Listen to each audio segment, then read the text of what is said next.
Greetings, my dear viewer. You're on the channel The Price of Cheating. The channel is for those who appreciate traditional family values and condemn adultery.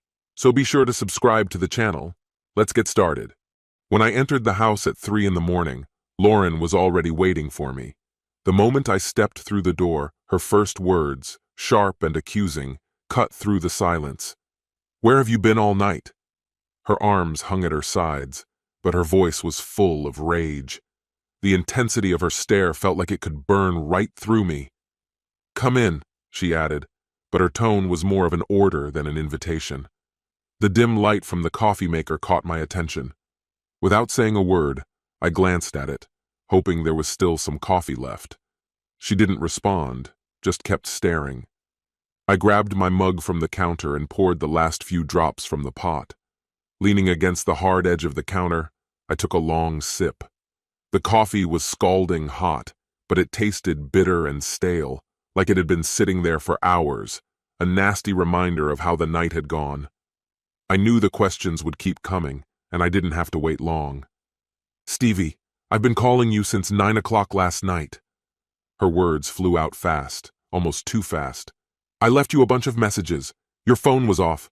I thought something had happened to you. You couldn't even call me back?"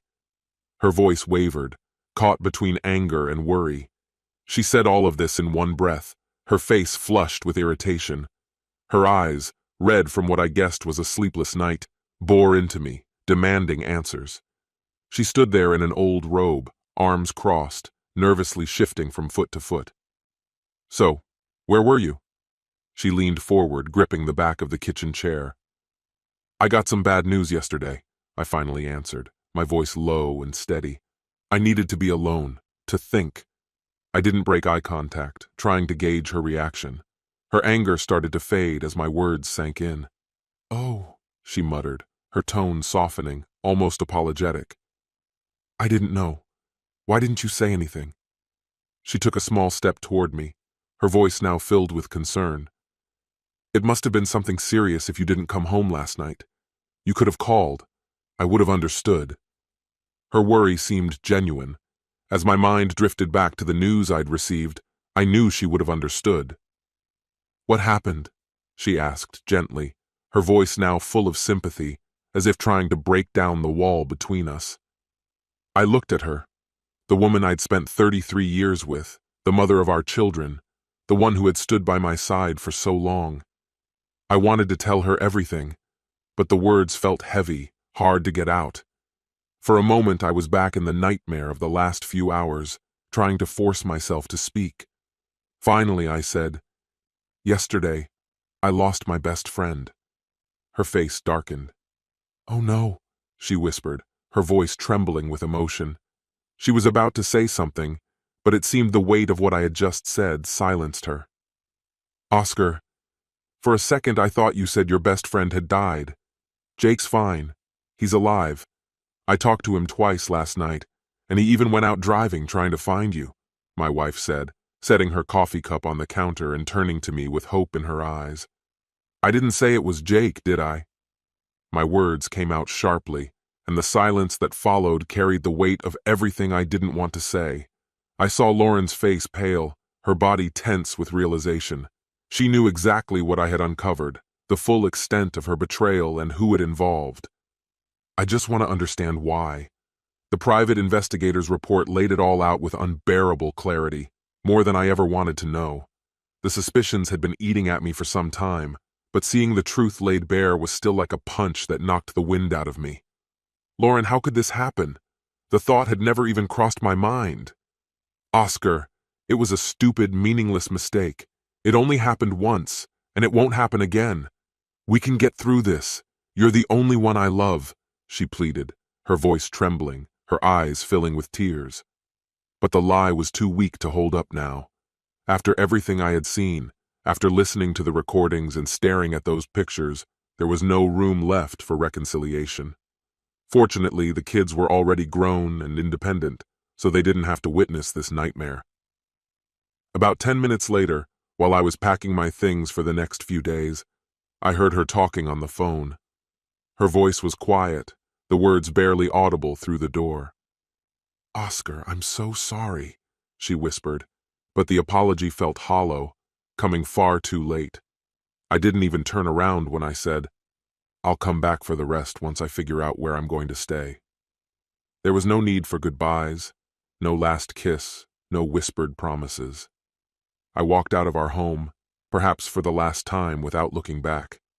I felt shattered, as if the ground beneath me had disappeared. How do you move forward when the woman you trusted most is no longer by your side? How do you lose both your wife and best friend at the same time and find the strength to keep going? It seemed I would have to learn somehow. 3 months passed, and our divorce was finalized. Lauren had to move out of my house with 20% of all our assets, as outlined in our agreement. I often met with our children, who were shocked by their mother's actions. I continued moving forward, finding new interests and relationships. Less than a year later, I received the sad news that Lauren was terminally ill and in serious condition. Our children asked me to visit her in the hospital, but I believe that woman doesn't deserve my attention. I think she took 33 years of my life from me, and now karma has caught up with her. This concludes the story. If you like it, then put your powerful like and subscribe to the channel. Greetings, my dear viewer. You're on the channel The Price of Cheating. The channel is for those who appreciate traditional family values and condemn adultery. So be sure to subscribe to the channel. Let's get started. After she finished her full explanation, detailing how I should understand her love and everything related to it, I paused and responded, "Let me clarify if I understood you correctly. You need to figure yourself out better. And to do that, you plan to date other men. Depending on how things go, you might even end up in bed with them. Is that right?" Her eyes lit up as if she felt relief from my calm response. "Yes, exactly, darling. Believe me, this will bring fresh energy into our relationship." I smiled as I got up from my chair. Brilliant idea. "Seriously?" she asked, slightly surprised. "I think you've really come up with something. This will definitely spice up our intimacy. Why didn't I think of it earlier?" The look of surprise on Emma's face is something I'll remember for a long time. "So you're really okay with this?" she asked again, still trying to process my reaction. "More than okay, I'm thrilled. Why wouldn't I be? It sounds amazing. By the way, where did you get this brilliant idea?" She gave me a cautious glance, trying to read my expression. After a brief pause, she waved her hand nonchalantly and said, "I just stumbled upon it on the internet. Honestly, I was afraid you'd get upset. Not every husband would accept this way of improving a marriage." "I don't see why they wouldn't like it," I said with a sly smile. "It makes perfect sense. Did any of your friends or colleagues try it?" She hesitated a bit, but, seeing my mocking grin, finally said, "David from work sent me an article. He's married too." "Ah, I see," I nodded. "Is that what they do? Is that why they seem so happy?" I teased her a bit, remembering how I'd only seen her boss and his family a couple of times at work events, and they didn't particularly stand out among other young families. "Yes, that's exactly right," Emma confirmed, gaining confidence in her explanation. "Perfect," I said, pulling out my phone and dialing a number. "Hey, Noah here. Imagine this. Emma is totally fine with me going to the party with you." There was a short pause. Then an excited voice came through on the other end. "Are you serious? That's awesome. So 7 o'clock? "Absolutely. And don't forget to wear that skirt you had on last time." I hung up just as Emma began to snap out of her shock. "Who was that?" she asked, her voice suspicious. "Who else? Grace from next door, the one with the oversized implants." I paused for a moment. "What do you think, Emma? Does she suit me?" Emma's chest wasn't particularly large, but just enough to fit comfortably in my hand. I knew it was a low blow, but she had started this conversation with her absurd talk about other men. The message was clear. She had essentially hinted that the man she had her eye on was a better option than me, the man she had spent 13 long years with. In such a situation, everything's fair game, so I didn't hold back. Before she could pretend she hadn't heard, I continued, not letting her interrupt. Her friends were hosting a party, and since it was mostly couples, she didn't want to go alone. "So you're going to show up with some busty bimbo?"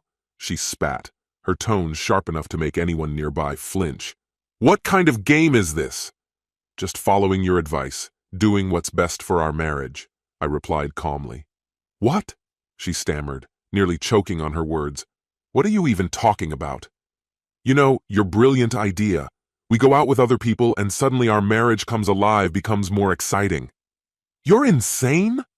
I never said you could run off and hang out with some neighbor, she hissed. How am I supposed to tolerate that? What's the problem? I shrugged. You'll be with your genius David, enjoying his company. We'll just go have dinner, maybe catch a movie, just getting to know each other a little better while you're having fun too. Getting to know each other better, I mockingly repeated the air quotes. Let's be honest. You work with him every day. You probably know him better than his own wife. Me? She scoffed. I barely know his wife, Grace. We just exchange smiles in the elevator, that's it. Well, then you're already ahead of me, aren't you? I need to catch up. I felt a grin spread across my face, and I tried to keep it from getting too wide. Everything was going even better than I could have imagined. Luckily, the tracker I had hidden in her phone had already told me everything I needed to know. Now I couldn't wait to see how Grace would fit into all of this. I had set up an entire ordeal for her, and when she couldn't tolerate my dates with other beauties any longer, I filed for divorce and left her without a home. She needed variety. Well, now her life would be filled not only with variety, but with complications as well. This concludes the story. If you like it, then put your powerful like and subscribe to the channel. Greetings, my dear viewer. You're on the channel The Price of Cheating. The channel is for those who appreciate traditional family values and condemn adultery. So be sure to subscribe to the channel. Let's get started. Adaptability. That's what our school football coach drilled into us at every practice. I played defense, specifically as a defender, and the coach emphasized developing two key skills: anticipating the opponent's moves and constantly tracking their position on the field. The main secret to a strong defense is knowing what will happen before it does. While I wasn't the star of the team, I performed well enough to earn a full scholarship to a Division III college, where I decided to study business. Margaret entered my life during my junior year. She was a cheerful redhead with a little extra weight, and her bright personality instantly drew attention. We were paired for a project that semester, and, as often happens, things between us developed naturally. Soon, we became more than just study partners, and by the summer after graduation, we were married. That project also opened doors for internships at a large local company. Margaret went into sales, and I ended up in accounting. This small fact spoke volumes. Her strength was in connecting with people, while mine was in working with numbers. Together, we embraced our roles as parents to 3 daughters, eventually letting go of the dream of having a son after our 3rd child was born.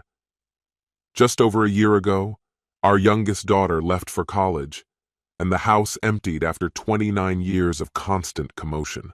The silence was particularly noticeable during meals, both breakfast and dinner. After a week of this strange quiet, I decided we needed a change. I planned a trip for Margaret and me to the mountains, hoping it would be the perfect break from our routine. Since we both loved country music, I thought we could attend a concert, perhaps of a rising star or a seasoned musician on tour. Hiking through mountain trails covered in autumn leaves would give us a chance to try out our hiking boots, and a cozy cabin with a huge bed might rekindle the spark between us. The trip turned out to be exactly what we needed. We laughed, smiled, danced, and held each other close, reminiscing about the moments we had shared and the obstacles we had overcome. We remembered how often we had been too busy with deadlines to enjoy life's simple joys. The cabin even had a hot tub on the terrace, which we used more than once.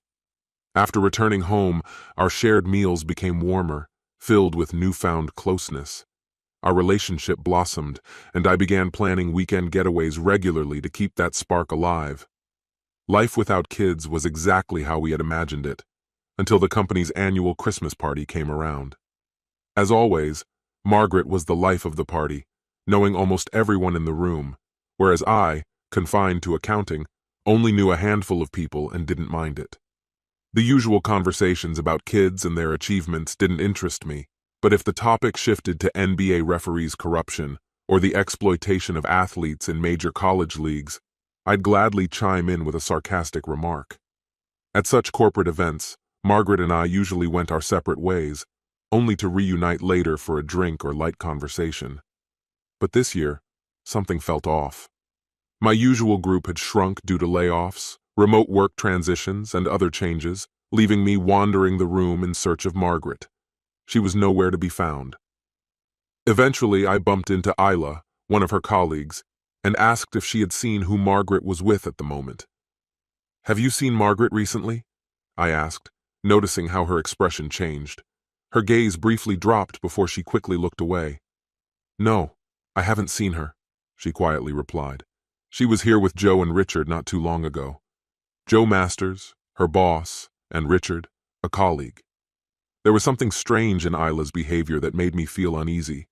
But before I could think more about it, all three of them entered the room, laughing and chatting easily, still in their work suits, drinks in hand. I pushed aside my anxious thoughts, convincing myself I was overthinking things. Our eyes met across the room, and her face lit up with a smile. She walked over to me. "Hi, Oliver," she greeted warmly. "Decided to rejoin the living?" she joked, leaving a brief kiss on my cheek. Her carefree demeanor sharply contrasted with the suspicions swirling in my head. "Actually, yes," I smiled back. "Wanted to see how the others were spending the evening." She entwined her fingers with mine and led me toward the circle of colleagues, all casually talking and joking. Everything seemed normal, but after that night, I started noticing changes between us. Though at first, I couldn't pinpoint exactly what was wrong. Familiar routines like shared dinners began to fade into the background. One morning she skipped breakfast, citing an early meeting at work. Later that same week, she canceled dinner. "Another work obligation," she said. Our connection, once so natural, began to feel strained, though I didn't realize it at the time. Only in hindsight did I understand that it was a sign of deeper shifts. By spring, Margaret was spending more time away, either physically or emotionally, the distance between us growing. Looking back, I see how I missed the warning signs, the small cracks in our foundation. In March, she came home with a sizable bonus, a gesture that I thought was an attempt to make up for the growing distance. The culmination came when we were discussing weekend plans. During one of our increasingly silent dinners, Margaret broke the silence. "Oliver, we need to talk," she began, her tone serious. "What's on your mind?" I asked, already bracing myself for something significant. "The company is holding a golf tournament for our top contractors next week, right after the weekend," she started. "I'll be gone from Tuesday to Sunday." "Sounds great," I responded cautiously. "Where are we staying?" "You're not going," she said firmly. "This event is strictly for suppliers, and since you work in accounting, you have no place there." "I could pay my own way," I offered, trying to keep the conversation light. "You won't be with the reps the entire time, right?" "Oliver," she sighed, her tone a mix of frustration and exhaustion. "You'd be the only spouse there, and it would make things awkward. The company has planned events besides golf, and honestly, having you there would make me uncomfortable. It would look like I brought my jealous husband to keep an eye on me." Her words hit me hard. "A hovering husband," she added. "I'm not saying that's who you are, but that's how it would look. Is that what you want?" The tension in the room became palpable. "Margaret, what about the trip we planned with the girls?" I asked, realizing just how far apart we had already grown. "You're absolutely right. Honestly, it slipped my mind." "I'm sorry," she admitted, shaking her head slightly. "But it's just a corporate event." Even if I had remembered, I would still have had to go. "Couldn't you have rescheduled the meeting? The girls have already planned their summer vacation. Why not adjust everything for Joe? This isn't the first time you've been with him." She leaned back in her chair, her eyes darting around as if she suddenly found herself on unfamiliar ground. "What are you even talking about?" "I'm talking about the dinners you've been having with Joe several times a week since the Christmas party. At first, you were with other people, but then it was just the two of you, and you met at the Hilton Motel the day before Valentine's Day. Since then, you've been meeting regularly at various motels every week. Now, you're planning to leave me and his wife Sheila out of the picture after the weekend, hiding it all under some golf tournament."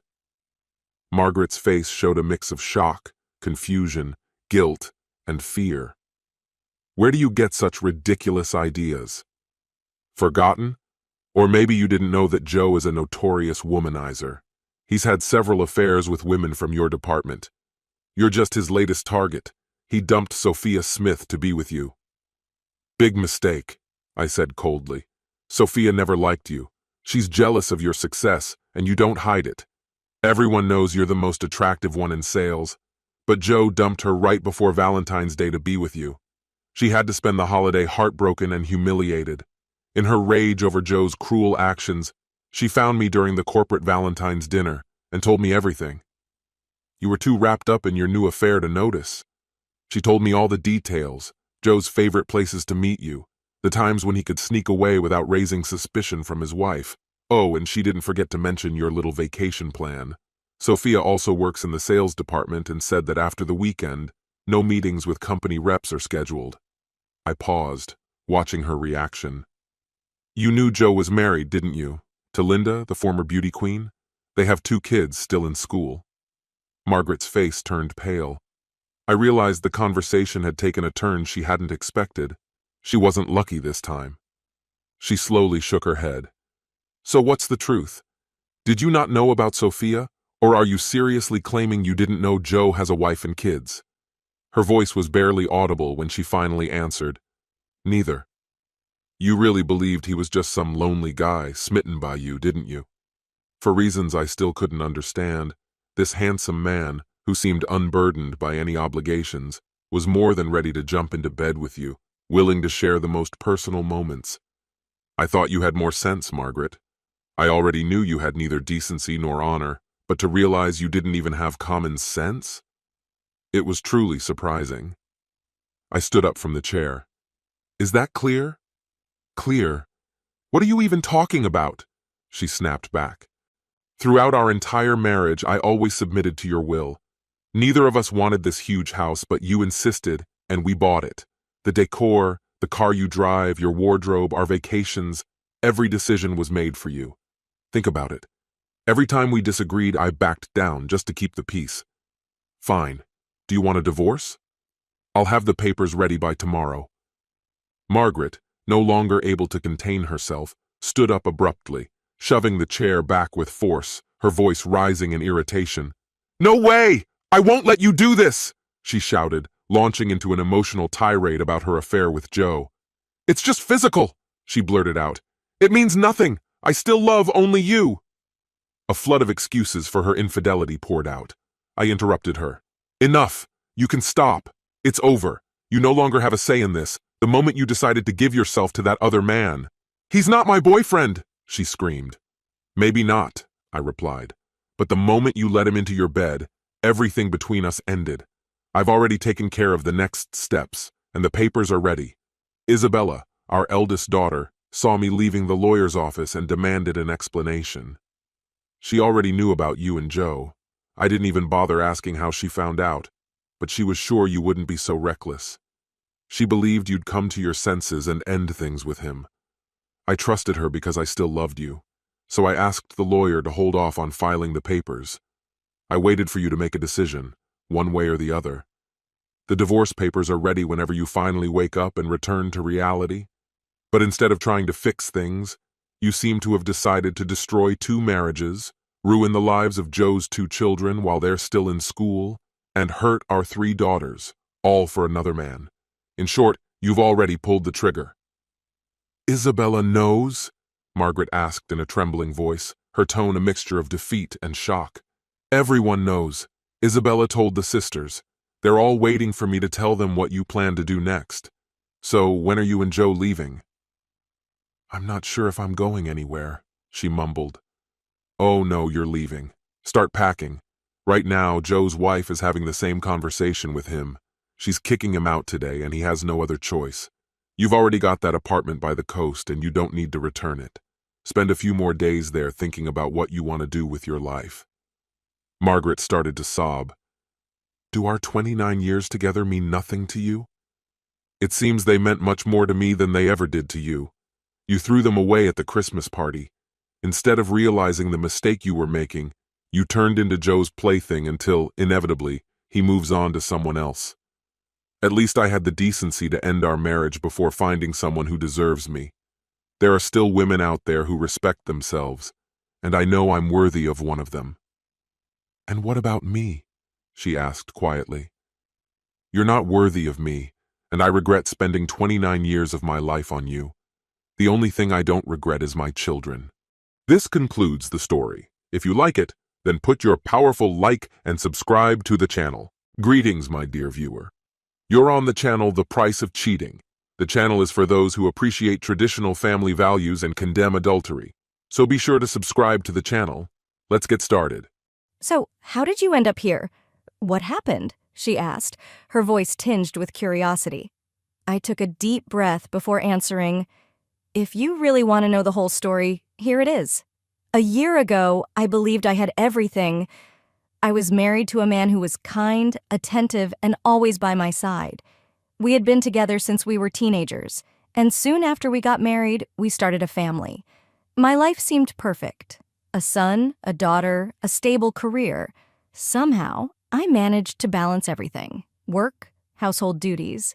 I was getting promoted at work, and although it brought extra stress, I was proud of myself. My closest confidant at work was Isabella. She had been through 2 messy divorces and always seemed to know everything about relationships. She often entertained me with stories of her escapades, filled with wild nights and fleeting romances, encouraging me to follow her lead. "We're getting older," she would remind me with a sly smile. "Why not have some fun while you still can? It'll bring excitement back into your life, make you feel desirable again." She was persistent. The more she talked, the deeper her words burrowed into my soul. You see, I only had George. Over time, life became a cycle of work, children, and managing the house. Especially in the bedroom, things had become monotonous. I wasn't unhappy, but I couldn't shake the feeling that my life had slipped into predictable routine. After 23 years of marriage, the spark seemed to have faded. I began to wonder if I was missing out on something more thrilling, something that could exist beyond the stable life I had built. But I couldn't live a double life, so I decided to tell George what was on my mind. To say he was angry would be an understatement. He was furious. He absolutely refused to accept it, threatening to leave if I went through with my plan. I tried to calm him down, saying it would only be one night, and then everything would go back to normal.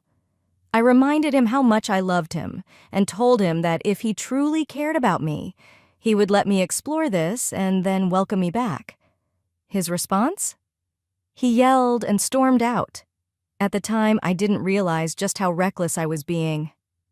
That Friday, I left work early. Michael, a guy from the office who had been flirting with me for weeks, was waiting. Isabella was already there with him, assuring me he would be perfect for my little adventure. We had dinner, drank a couple of glasses of wine, and danced a bit. In the moment, he seemed charming, but looking back, I realized it was all just an illusion. After dancing, we went to his hotel room. Honestly, it was nothing like what Isabella had described. The whole experience turned out to be dull, not at all how I had imagined. In that moment, I realized that George was the one who truly mattered. I just hoped I hadn't lost him yet. The next morning, Michael suggested breakfast, maybe a repeat of the night before, but I was already overwhelmed with regret. All I wanted was to go home, beg George for forgiveness, and find a way to fix the damage I'd caused. But it was too late. George couldn't recover from it. My betrayal broke something inside him. I destroyed not only our marriage, but also his sense of self-worth. Even if he wanted to forgive me, it would have meant sacrificing his pride. It's been 4 months since our divorce was finalized. This morning, I came to work and, without saying a word, walked straight up to Isabella. I hit her, hard, over and over again. I broke her nose, knocked out a few teeth, and probably broke her jaw. The others called an ambulance, and soon the police arrived. And now, here I am. I looked around at the women who shared this cell with me, 3 escort workers and me, the woman who finally snapped. Seeing my reflection in the small mirror bolted to the wall, I wondered, is my life boring now? No more. I've destroyed everything I had. I lost a loving husband, my children, my friends. My life is just shattered.